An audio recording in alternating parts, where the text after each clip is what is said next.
Welcome to the gritty neighbourhood of Bedford-Stuyvesant, where a multi-million-dollar secret lies behind this front door. Hello, welcome. I'm Eric Edwards, and this is my African artifacts collection in my apartment.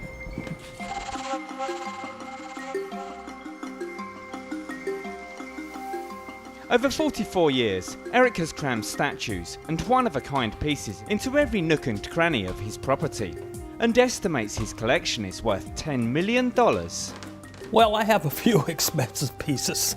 That's the palace drum from Nigeria, which is estimated at approximately $1 million. It's the only one like it in the world. This lion came from South Africa, and I know the entire history of it. It was killing cattle in South Africa, and they had to hunt it down and shoot it. Creators of this art didn't think of it as art as such as we do. It was created for utilitarian purposes, whether that was for ceremonial, whether that was embodiments and symbols and emblems of power. Eric was introduced to African art and culture by his father, who moved to America from Barbados when he was 18 years old. And what struck him first upon his arrival, the level of racism in Brooklyn that he never experienced back in Barbados. And so, because of the racism that he knew we, his children, would encounter, he felt it was very important that we knew our history and our culture and where we came from. Over 4 decades, Eric has amassed thousands of items. Well, I've lived many lives and I had many careers, and I made a significant amount of money.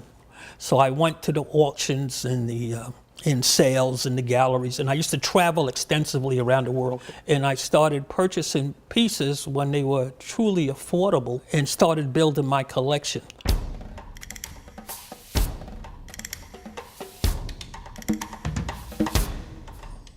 Eric's sister Myrna started helping him with his collection 12 years ago.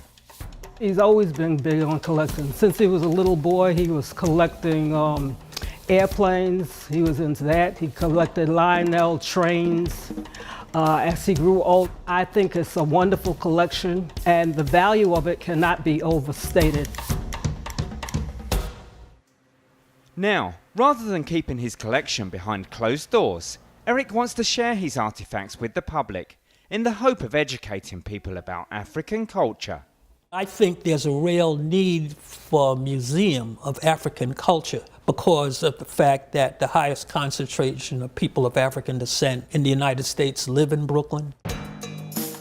And local residents are backing the project.